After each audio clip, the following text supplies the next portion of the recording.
Boa tarde a todas. São 15 de esperançar.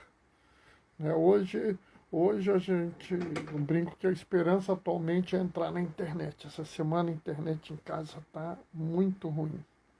Então brinco que atualmente a primeira esperança que eu tenho que ter é para entrar na internet para fazer a live. Né? Mas tá bom. Né? Hoje é dia de Santo Antônio, é domingo, não se celebra o Santo Bernardo. Eu sei. Mas é dia de Santo Antônio assim mesmo, pessoal. A gente não faz a liturgia, não faz as leituras do santo, mas não deixa de ser, né, o Santo Antônio. E acho que Santo Antônio, nos dias de hoje, é um santo muito importante. Né? Nem tanto por ser o santo casamenteiro, nem tanto. Muito mais pelo ser assim, me lembra o pão dos pobres. Né? Hoje a gente tem um problema grave de segurança alimentar no país, então o pão dos pobres para mim é importante. Oi, Djalma, oi, Doraci, paz e bem.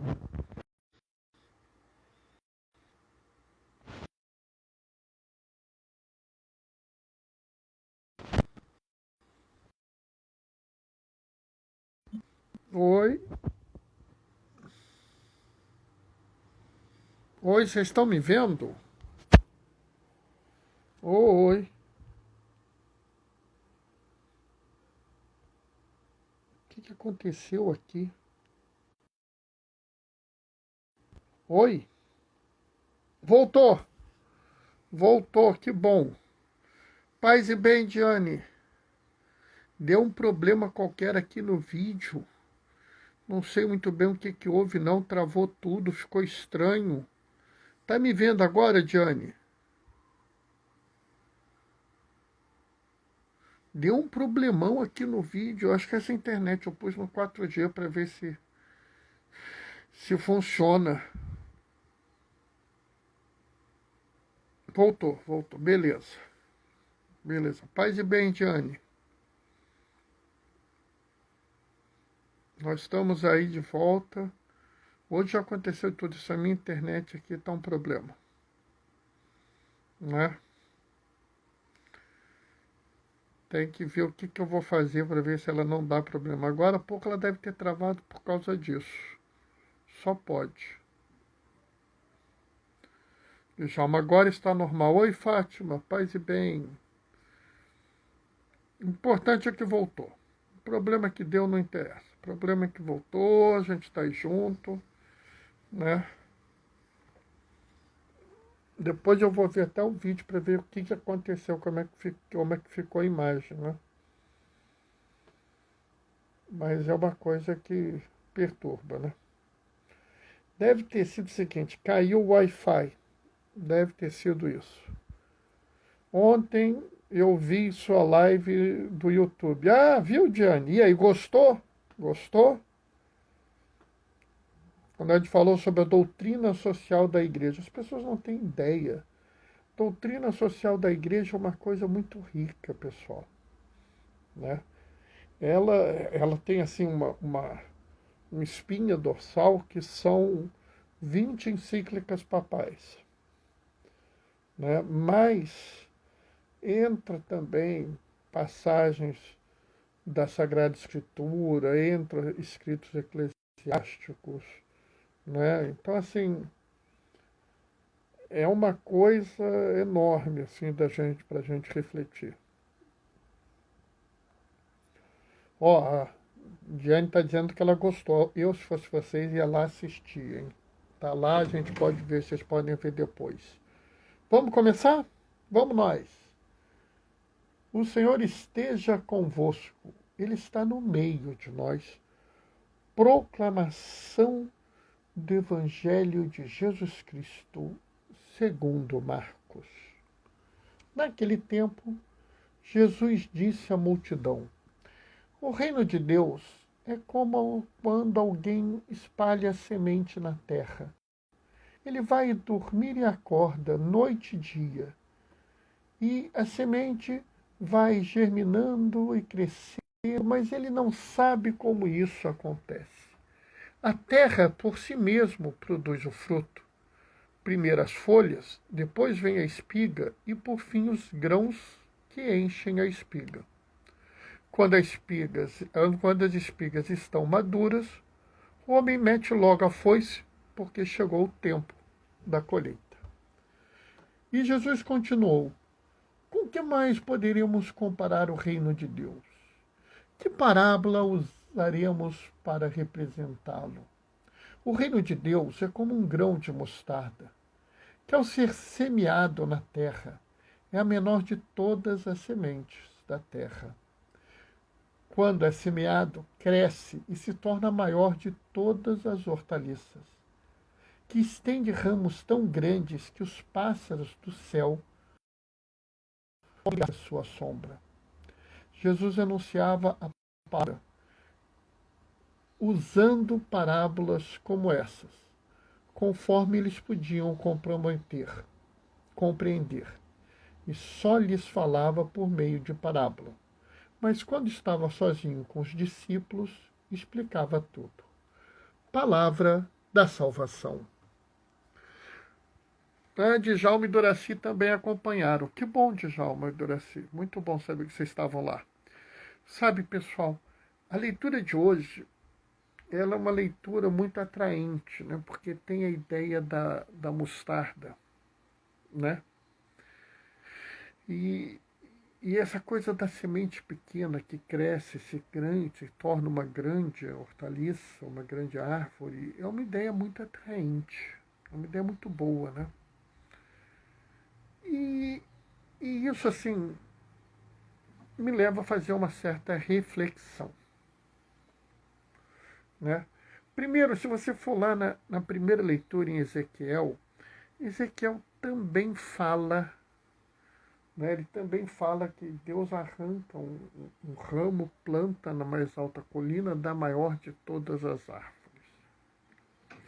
Sabe, e é interessante porque tanto Ezequiel quanto Jesus, eles trazem uma mesma observação. Uma observação que talvez, assim, muita gente não trabalhe, mas eu acho importante. Porque você tem as aves que pousam sobre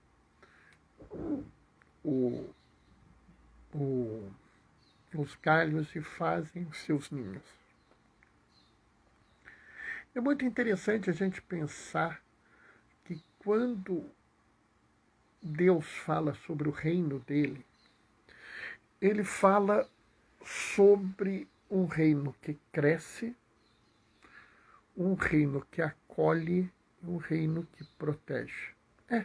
Ele acolhe as árvores do céu, as aves do céu, e elas fazem os seus ninhos ali, ou seja, ele acolhe as aves e protege os filhotes. Sabe por que eu acho que isso é interessante? Porque, às vezes, as pessoas, quando vão falar do reino dos céus, eles falam de uma coisa abstrata. Eles falam de uma coisa, vamos dizer assim, desencarnada. O reino dos céus é a maravilha, é fantástico. Lá não haverá dor, tem sofrimento, vai estar tudo bem, tudo tranquilo. Mas quando Deus, através de Ezequiel, ou quando o próprio Deus, personificado na pessoa do Filho, se refere, ele se refere a um reino extremamente relacionado com os dias de hoje. Um reino que acolhe e que protege.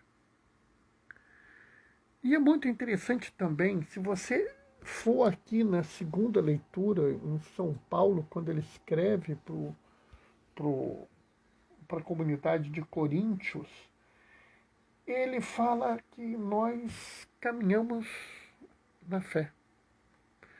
ainda sem entender muito bem,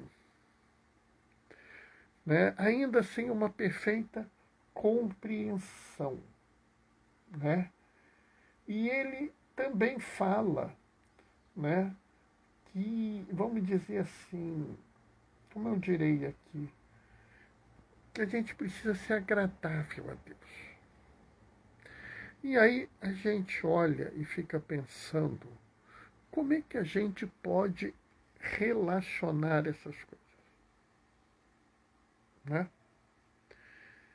E aí eu pensando, né, na sexta-feira, quando eu estava fazendo a preparação para a reflexão de hoje, eu olhei e me lembrei de uma informação que eu tinha e que eu usei para essa nossa reflexão.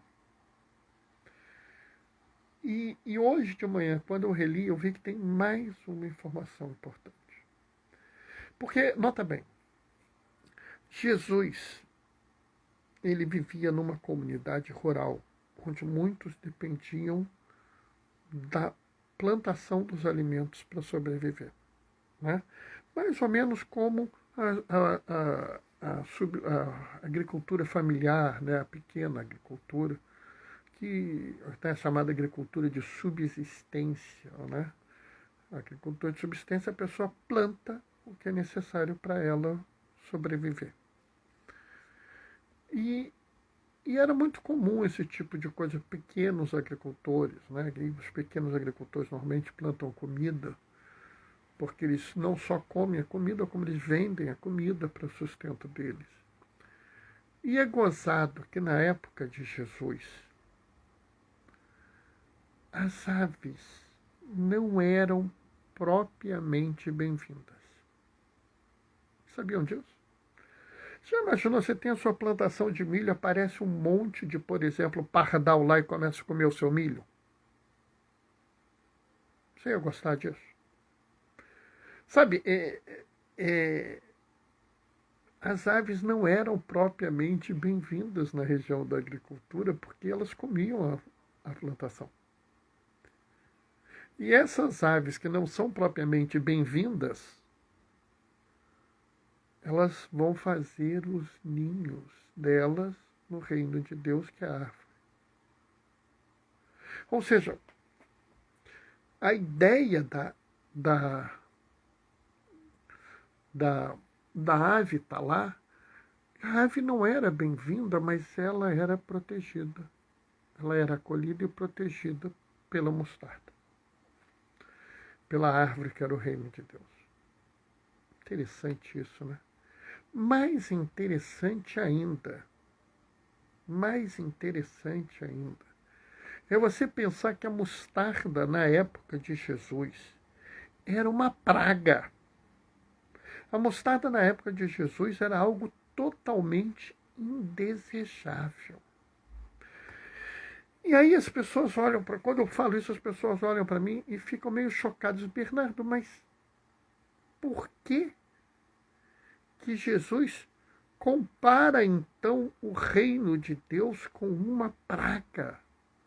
Ora, o reino de Deus é bom, eu quero viver no reino de Deus. Por que Jesus compara o reino de Deus com uma praga? Aqui cabe duas reflexões possíveis, cabe dois pensares sobre o assunto, duas formas de ver o assunto. Né? A primeira, né, você pode trabalhar com Paulo, e Paulo fala assim, a gente não vê com certeza, a gente não tem uma visão clara das coisas. E por isso a gente caminha na fé. A gente não sabe muito bem, mas a gente caminha na fé. Então, eu posso virar e dizer assim, não, mas é porque você não tinha uma visão clara, você não entendia muito bem o que Jesus estava explicando, você ainda achava que a mostarda era ruim, você ainda achava que as aves eram ruins, por isso que Jesus usou isso, porque no futuro as pessoas vão entender. E não vou dizer que está errado, não vou. porque faz sentido. Mas, nota bem, Jesus não falava uma parábola para confundir as pessoas. Jesus falava uma parábola para esclarecer as pessoas. E na parábola, Jesus está falando sobre uma coisa que ele está dizendo. Pessoal, o reino dos céus está próximo, o reino dos céus está próximo, arrependei-vos, convertei-vos, credes no Evangelho, o reino dos céus está próximo. E se ele mostrasse uma praga, por que as pessoas iam querer se converter? Entendem o meu ponto? O problema é que tem uma outra coisa que talvez passe despercebido pela gente. E essa outra coisa, ela tem duas importâncias. Hoje tem um monte de coisas assim, né? Primeira coisa é o seguinte. Uma praga normalmente não é resolvida. Sabe, se você vai lá e tem uma erva daninha na sua plantação, ainda mais na época de Jesus, não tinha muito o que fazer. Você podia ir lá cortar a praga, arrebentar, tá? Arrancá-la toda da lavoura, porque ela voltava. Não havia como você destruir uma praga. Você meio que podia tentar reverter a praga, controlar a praga, mas a praga não acabava. E isso fica muito interessante quando a gente vê que no Evangelho ele fala assim, logo no iniciozinho do Evangelho, se você olhar, ele fala assim, o reino de Deus é como quando alguém espalha uma semente na terra. Ele vai dormir, acorda noite e dia, e a semente vai germinando e crescendo. Mas ele não sabe como isso acontece. A terra por si mesma produz o fruto. Sabe, o que ele está dizendo aqui é que uma vez que o reino dos céus inicia, ele não pode mais ser detido. Oi, Lázaro, paz e bem. Uma vez que o reino dos céus inicia nas pessoas, inicia no mundo, ele não pode mais ser detido. Sabe, nos anos depois da ressurreição de Cristo e da sua ascensão ao céu, a comunidade foi perseguida, barbaramente perseguida, né? Vou rezar por você, Lázaro. Pode contar com a minha oração. Vamos entender muito bem. O maior império militar do mundo perseguiu os seguidores de Jesus. Né? Há relatos de uma perseguição sanguinária e brutal, e isso não impediu que o reino crescesse. Né? E, às vezes, dentro do nosso próprio coração, né? Às vezes, a gente olha para um lado, olha para o outro, não, eu estou cansado, eu não quero mais saber de nada, eu vou embora, eu não quero saber disso. Mas o reino continua crescendo dentro do coração da gente. A necessidade de se encontrar com Deus, a necessidade de viver. Oi, João, tudo bem, João? Paz e bem. Sabe, a necessidade da gente ver o nosso coração é aquela necessidade que vai e continua seguindo a vida da gente. E mais que isso, a gente começa a mudar a nossa forma de ver e de pensar o mundo. A gente começa a olhar e dizer assim, esses que são indesejáveis na nossa sociedade, né, porque as aves eram indesejáveis, se lembram? Esses que são indesejáveis devem ser acolhidos. Esses que são renegados devem ser protegidos. É até interessante porque hoje é dia de Santo Antônio, né? E quando eu me lembro de Santo Antônio, eu me lembro do Santo Casamenteiro, sim, mas eu me lembro do pão dos pobres. os pobres que são rejeitados, né, os pobres que não são desejados, que a gente não quer eles por perto. Santo Antônio dava pão para eles. Olha aí, ó, olha a mostarda que tem seus ramos tão grandes que recebe as aves e elas fazem os ninhos. Esse reino de Deus, ele acolhe e protege. E quando o reino de Deus acolhe e protege aqueles que não são desejáveis, aqueles que não são modelo de força, modelo de poder, aqueles que dão trabalho, aqueles que nos perturbam, aqueles que nós achamos que estão errados, o reino de Deus é incômodo. O reino de Deus nos perturba. O reino de Deus nos questiona. E aí a gente começa a olhar e falar assim, será que eu estou enxergando claramente? Será que eu estou entendendo o que tem que ser feito? Ah, Bernardo, isso parece muito pesado, eu não vou aguentar. Não, calma, calma. O próprio Jesus já disse que ele não te dá um fardo pesado demais, que ele é o mestre do fardo leve. Então acredita nisso. É a primeira coisa que eu te digo. Segunda coisa, é como Paulo falou, nós caminhamos na fé. As nossas incertezas, as nossas dúvidas são suplantadas, são, vamos dizer, suportadas pela nossa fé. O que nos falta em entendimento, em compreensão, em capacidade, nos será dado pela fé que nós temos. Às vezes pode ser muito difícil, às vezes pode ser muito complicado, mas não temam, não se preocupem, sigam. O reino vai crescer em vocês, o reino vai crescer no mundo. Não interessa o que acontecer, não interessa quantos de nós formos questionados, quanto a nós mesmos nos questionarmos, quanto os outros falarem sobre nós, não interessa.